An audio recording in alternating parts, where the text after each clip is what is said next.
Sometimes life will get rough, but don't you dare throw in the towel. Winners never quit, and quitters never win. You gotta stay in the race until the very end. You know the race is not given to the swift nor the strong, but faith in God will give you strength to go on and on and on and on. Oh my, on and on, on and on. Just keep on going, keep on going, keep on going. Can't give up now. Sometimes life will get rough, but don't you throw in the towel. Don't you do it. The race is not given to the swift nor the strong, but the one with the faith will be able to go on and on, on and on, on and on. Gotta go. Can't give up now. Gotta hold on.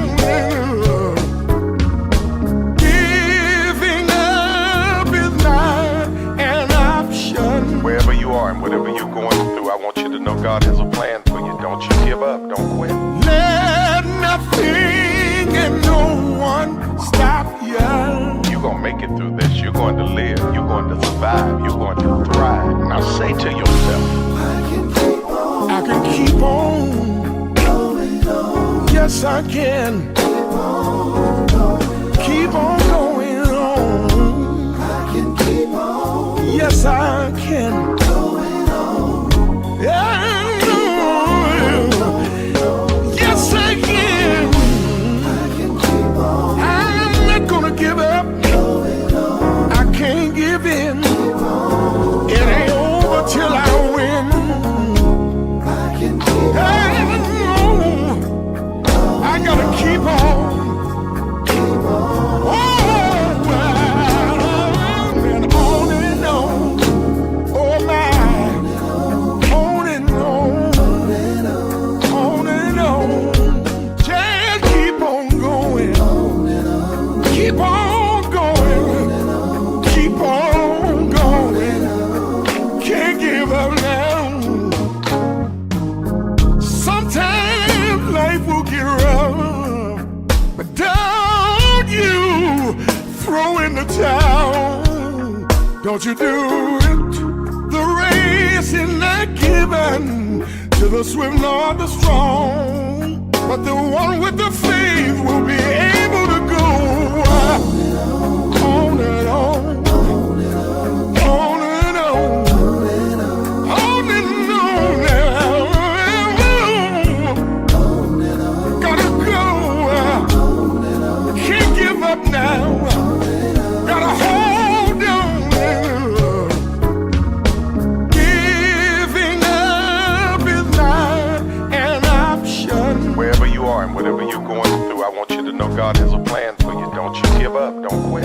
Let nothing and no one stop you.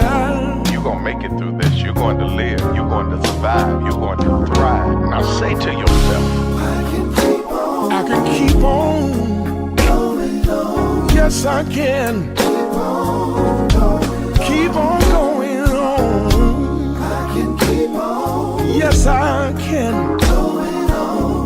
Yeah. Yes, I can. I'm not gonna give up. I can't give in.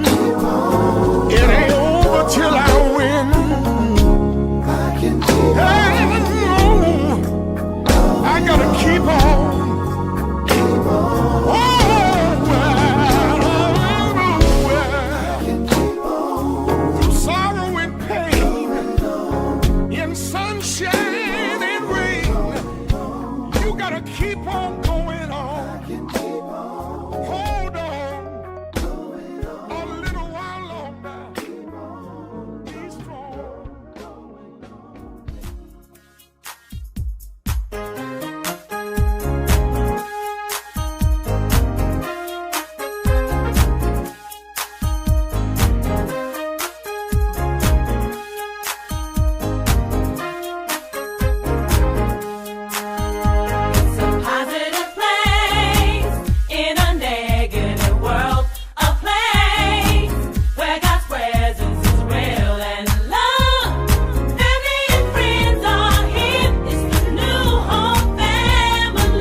God bless you, everyone. What another amazing day this is. I am so excited to have you with me this day. Listen, do me a favor.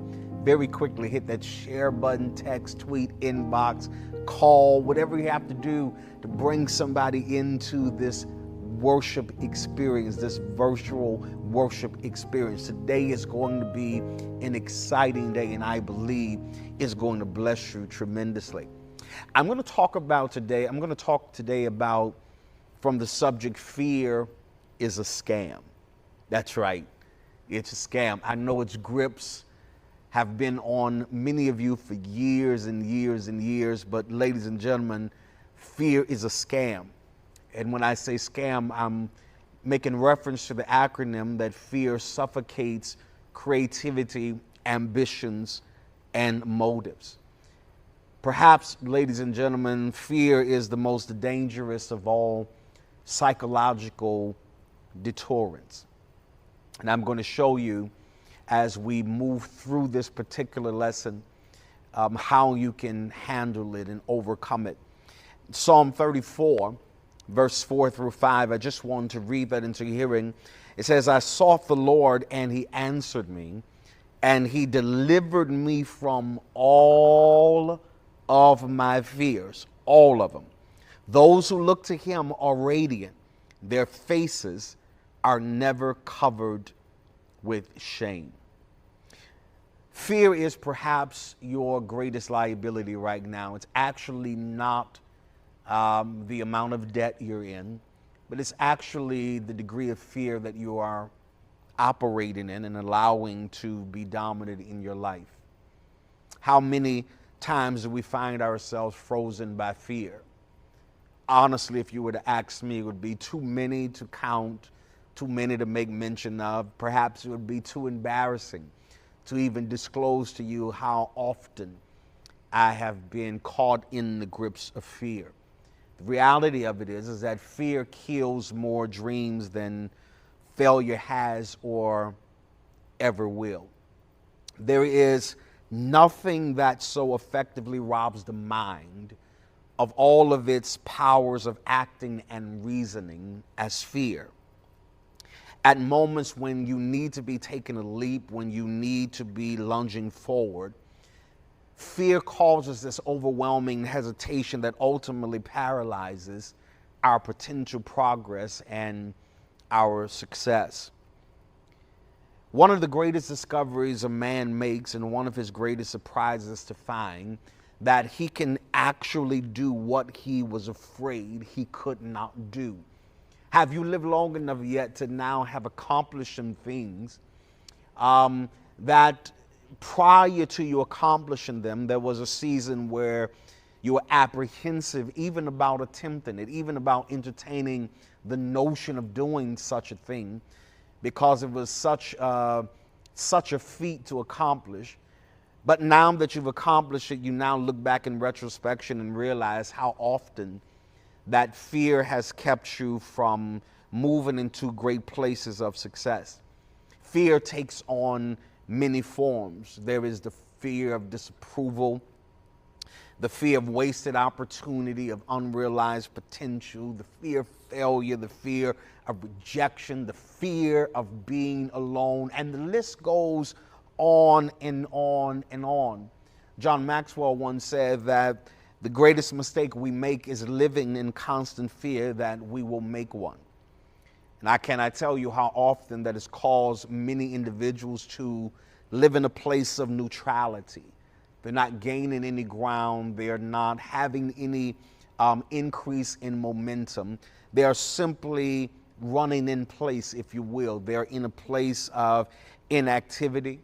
But if I'm going to move forward, then that means I have to throw out the what ifs, and I have to throw out the negatives about what I'm attempting to do and embrace life with an unshakable and even this unexplainable optimism. It is usually our need for predictability that fuels most of our fear. Whenever we lose the comfort that predictability provides for us, then instinctively, maybe you haven't, but instinctively, There were times when I would just go into panic mode and become paranoid because the plans that I had and the path that I found myself on was totally different than the one I assumed I would be on, because God had decided, or predetermined rather, that this would be the path that I would take. But because I thought another one would be it, when it was switched on me, then I became awfully paranoid and panicked. But ladies and gentlemen, that can be a very fearful thing when you think your life is destined to head one way, and in actuality, you start getting the revelation or discover that it was intended to go in a totally different direction. Too many people are thinking of security instead of opportunity. Let me say that to you again. The reason that you're so afraid to move and to live life at your predestined capacity and to reach optimum levels of success is that too many people are thinking about security instead of opportunity. But I want to tell you, real opportunity becomes available in your life the moment you detach yourself from that need of that security. Ladies and gentlemen, there seem to be more people who are afraid of life than they are of death, right? That fear keeps them in a place where they're simply existing. They're not living, they're not thriving, they're not burgeoning, they're not flourishing in every degree of their life. And that is because you have allowed fear to suffocate you. You've allowed fear to imprison you into this place of inactivity. Let me say this to you.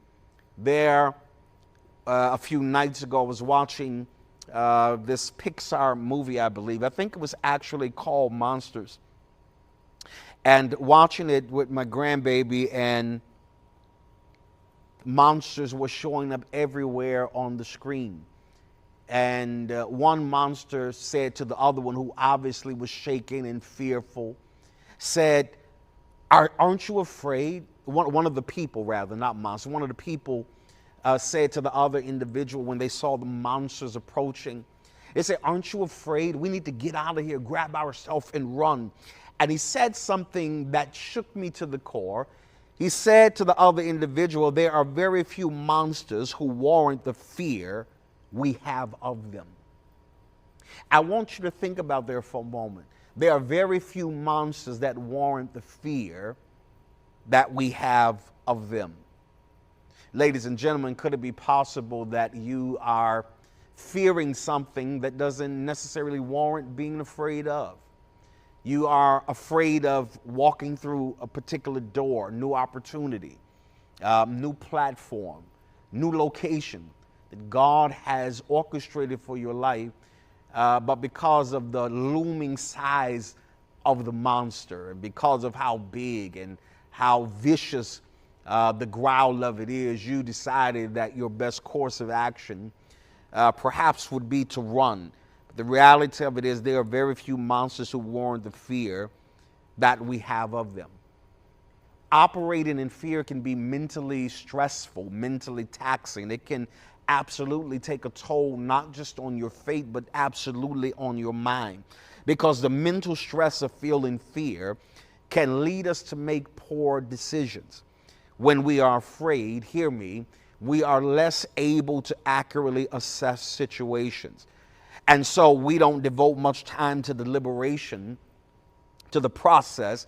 We simply make decisions that are fear-induced, and more often than not, the outcomes are unfavorable. Hear me.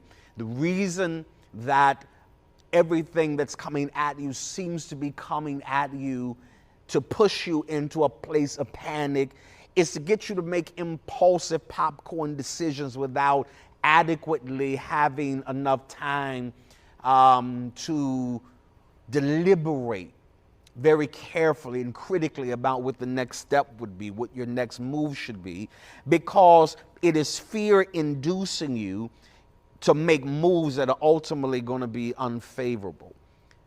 Ladies and gentlemen, one of the most critical things about fear that I think you really should grasp is that so much of our fear is based on the wrong assumptions. And those assumptions create for us this unhealthy level of apprehension. Most fear, hear me, most fear is unfounded. However, almost instantly, almost instinctively, we react and or respond to it as if the information or the data or the stats are absolutely accurate.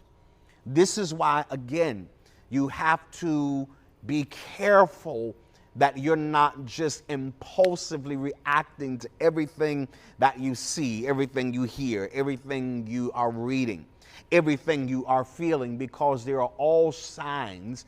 It is a deception that fear uses to induce fear in you so that you ultimately make the wrong decisions. What is critical to understand is that fear is only as deep as the mind allows it to be. Now let that sink in for a moment. Fear is only as deep as the mind allows it. This is why you have to stop allowing yourself to imagine the worst case scenarios all the time.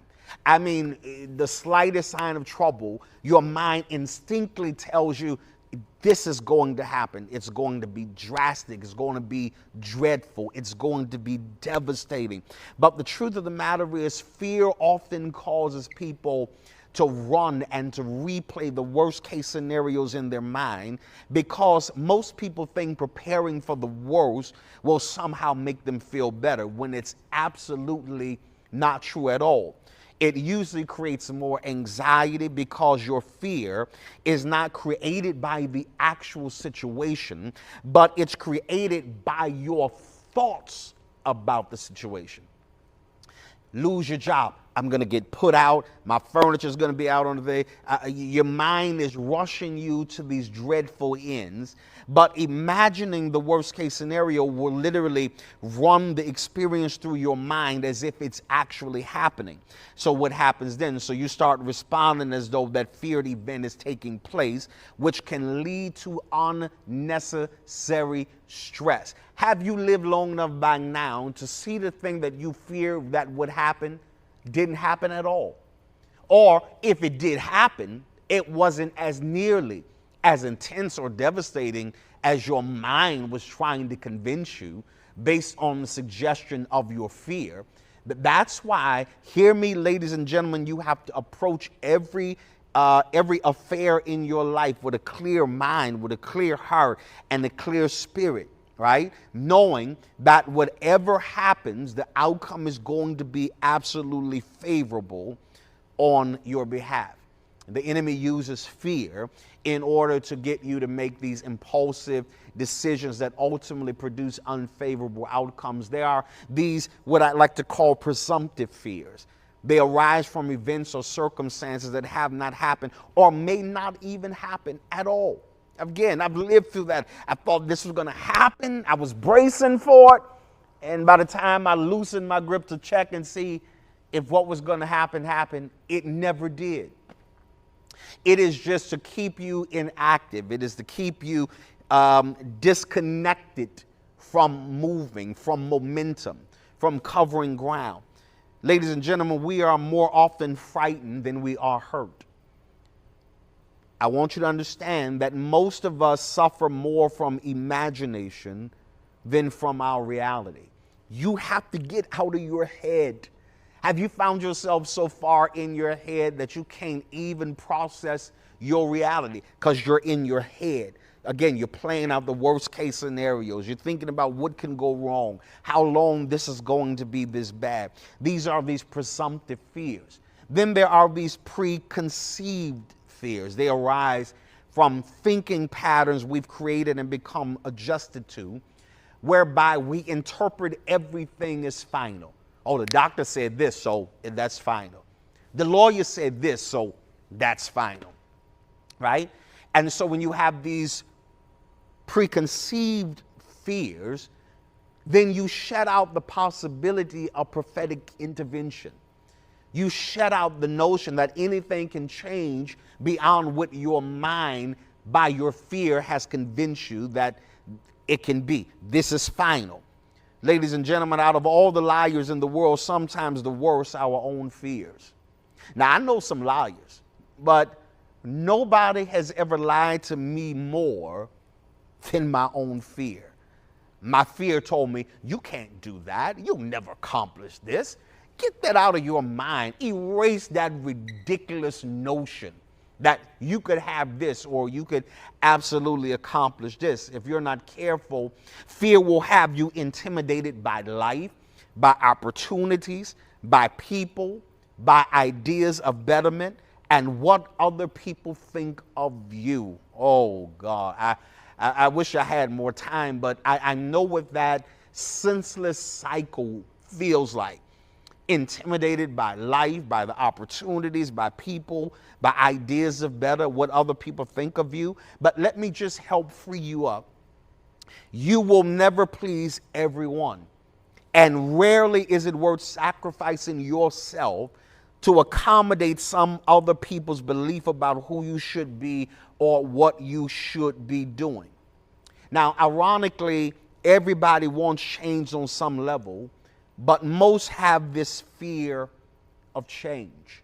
Everybody has it. I mean, you develop certain comfort zones, certain safe routines for your life, and any degree of disruption makes you a little uncomfortable. But it's necessary disruption, necessary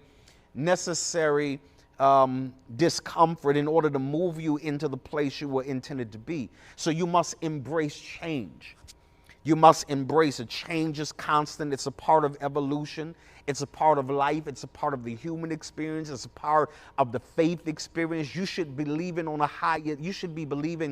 higher level now than you were a few weeks ago, right? Because change is evolution. Hear me, all of you who are being afraid of change and doing what you know internally God is calling you to do.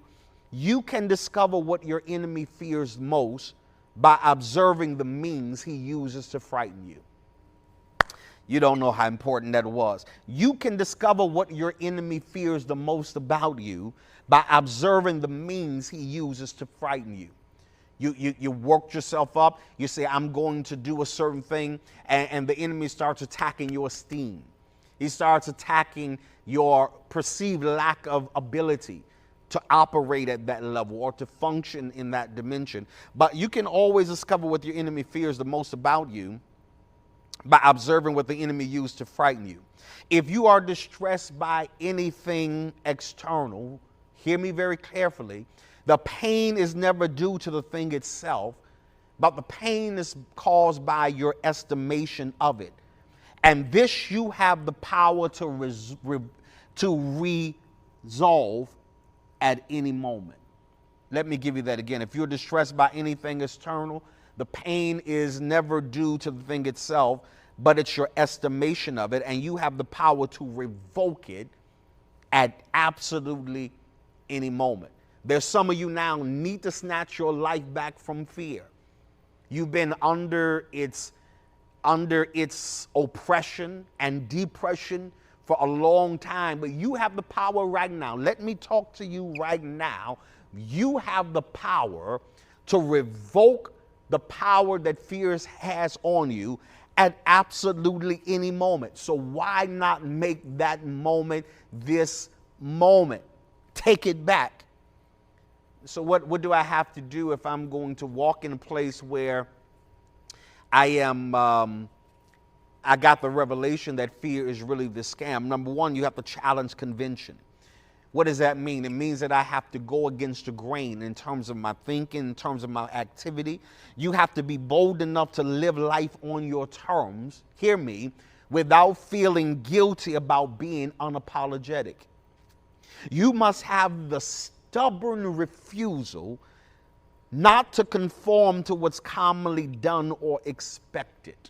You must be unwavering about your preference being the path of the contrary. In other words, you must possess the inner resolve to combat to some degree any endeavor that you cannot approach radically. There's some things that if people want you to do it by the books, the way it's always been done, you have to decide, I have to opt out of that, because all that produces is moments in our lives where we get stuck in these repetitive cycles and patterns of redundancy where we exhaust energy, but we fail to exhibit evolution.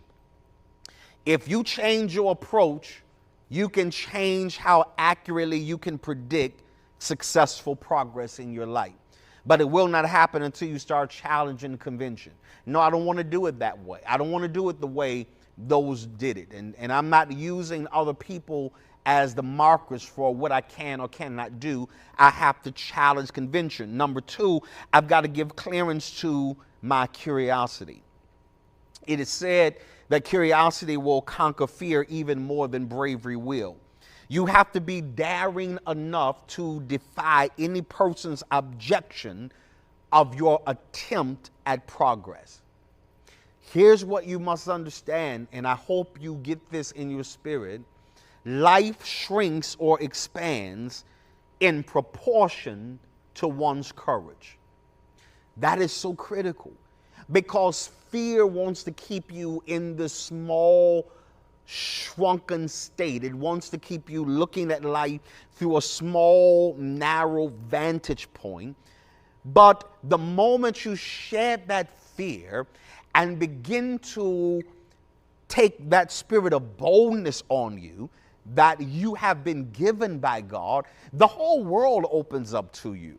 You're going to look back over your life one day and want to slap yourself and can't believe that I was scared to live any bigger, that I was scared to go out and apply for this, that I was scared to go out and audition for this role. You're going to look back over your life and be upset that you allowed fear to keep you in a shrunken state for that long in your life. Plato said, we can forgive a child who is afraid of the dark, but the real tragedy of life is when men are afraid of the light. Let me tell you, let me help you. Your future is bright. It is radiant.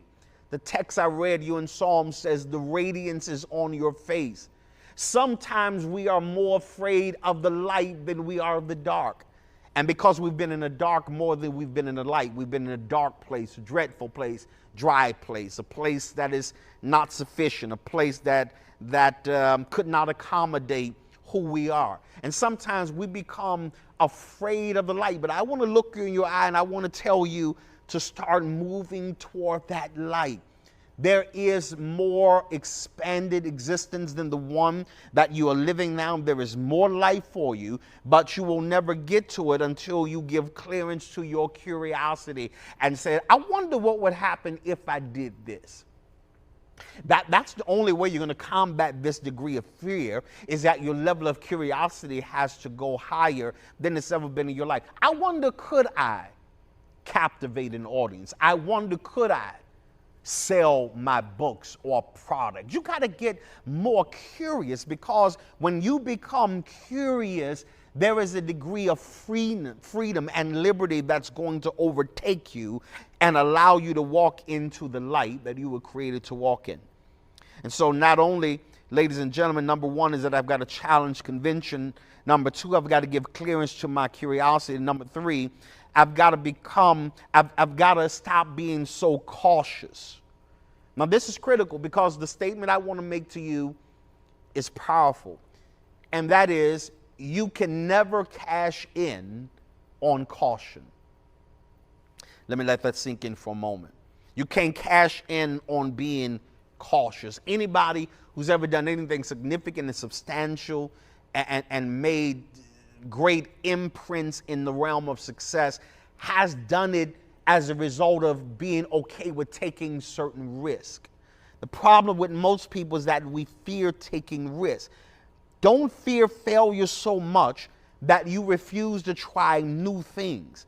Ladies and gentlemen, the saddest summary of any individual's life contains three descriptions. Here they are: could have, would have, should have.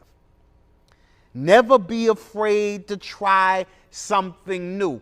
Hear this, pay attention, watch me really closely. The reason that you should never be afraid to try something new or to explore all the options that are available for you, I want you to remember, amateurs build the ark, and professionals built the Titanic. I want that to sink in. Try it.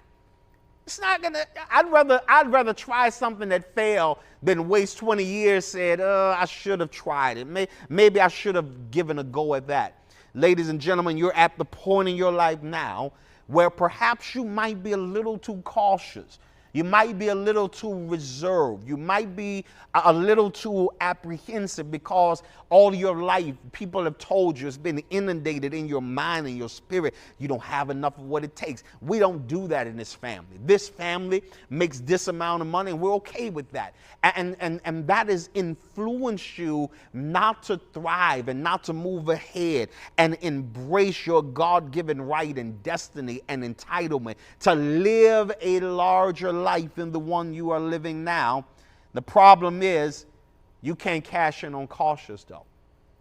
So if I'm going to break out of the cycle of fear, I've got to challenge convention. Number two, I've got to give clearance to my curiosity. I've got to stop being so cautious. Number four, I've got to conquer comparing. See, because as long as you're comparing where you are in relation to where others are, who have progressed further than you, those who have accomplished more than you, then you could potentially lose momentum fearing that you'll never measure up to them. Again, fear is mostly contributed to you comparing yourself to others at where they are and where they are in their particular place in life, rather than capitalizing on that time, using it to become the best version of yourself, to educate yourself more, expose yourself more, so that you can have the kind of experience out of life that you've always dreamed of. Men go to far greater lengths to avoid their fears than they do to obtain what they desire. Now that's more powerful than you even know. People will go out of their way to avoid their fears. They will go through much greater lengths to avoid their fears than they do to obtain what they desire.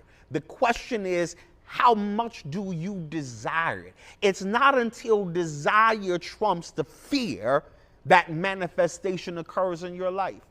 Man, that was some of my private stuff, stash stuff right there. It's not until your desire trumps your fear that manifestation really takes place in your life. And so you got to decide from today on, I recognize fear as a scam. It's just to suffocate and suppress my creativity, my aspirations, my motives, my dreams, things that I want to do out of my life. It is only there as as a scam, right? So you got to understand. Let me give you three things about fear that you must get. Number one, fear disrupts the concentration you need to advance in your life. As long as you are fearful, your mind is everywhere. Your brains are scattered. Your thoughts are disconjointed. Nothing is in alignment with your mind, your spirit, your action, your behavior. Everything is out of joint because fear disrupts the concentration you need to advance your life. And I want to speak into your spirit and decree to you that your life is ready. It's waiting for you to make the decision by eliminating the fear that you're ready for your life to advance to the next dimension. Number two, fear keeps you consumed with the negatives while magnifying how much can go wrong. I tell people all the time, while you were talking about how much can go wrong, you're failing to give consideration to how much can go right. You'll be so busy giving so much thought to how much this could set you back when you're not even contemplating how much further this could set you ahead. If you would ever shed the fear and step out and do the thing you are sensing and hearing in your heart and in your spirit, you could produce just astronomical figures in terms of income, in terms of productivity for your life, but you've got to stop allowing fear to consume you with the negatives. Every time a negative rises, you combat it with something positive. Every time people are speaking negative to you, you got to do what I do. You got to learn how to remove yourself from the environment. I can't do nothing about you being in the environment, but I can do something about me being. I can remove myself out of every negative. You have the right to do so. You are under no obligation to stay in any environment that is not contributing to your evolving or your expansion. Then number 3, fear. It distorts the clarity you need in terms of self-perception to produce at maximum levels. Fear is only there to get you to see yourself again in a lowered state. It's only to get yourself to talk to yourself in a demeaned manner. It's only there to get you to see yourself through a small window, to view yourself small. But let me tell you, ladies and gentlemen, there is nothing small about you. Everything about your future is looking much bigger than it does now. Everything about your next stage, your next phase of life, the next sequence of events that are leading up to a massive future, there's nothing little about it. I pronounce big on you this day. I speak bigger opportunities, bigger salaries, bigger doors, bigger positions are coming to you. Once you recognize fear is a scam, you no longer walk around treading on thin ice. There's a boldness that comes in you when you realize that's all a scam anyway. It's a psychological, spiritual, it's a deception from hell itself to stop you from attempting to make progress. But this day, go get it with everything you got. Your future is waiting on you to show up.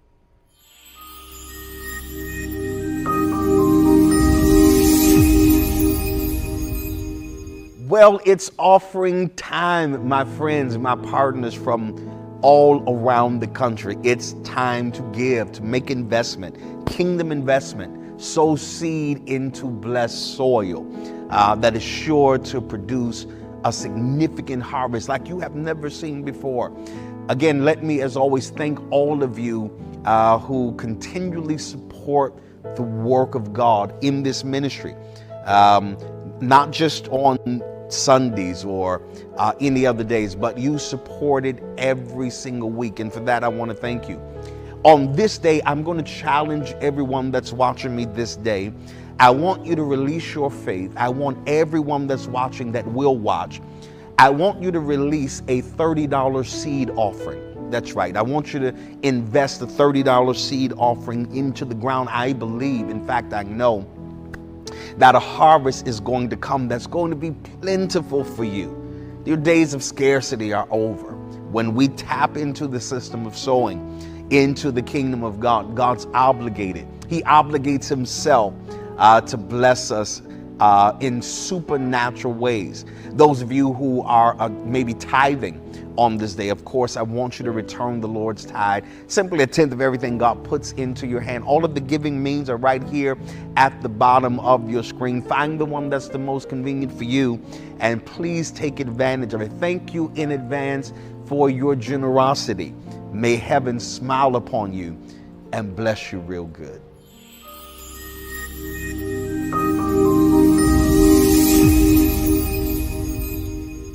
Family, didn't we enjoy the presence of God on today? I know service was just amazing. I know you felt the presence of the Lord right there, wherever you're watching us from. Right now, it's giving time, and we want to make sure that we sow into the man of God's life. He's delivering a powerful word to uplift us and teach us and to encourage us, to strengthen our faith. And now is your opportunity to participate in sowing a seed into the man of God's life. So easy to do. You can go to his personal cash app at $Henry W. Bolden 3. Yeah, that's right, $Henry W. Bolden 3. Or you can go to his personal website at henrybolden.com. Go ahead, sow a good seed into the man of God's life. God bless you.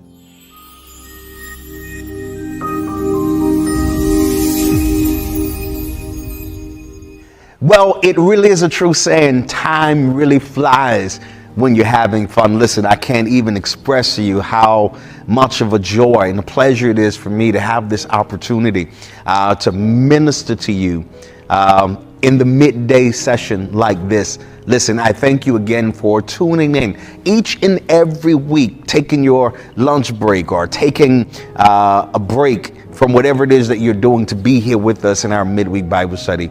For that, I am forever thankful. Don't forget to follow on all of our social media platforms. Don't forget to respond and comment and let us know this has been a blessing to you.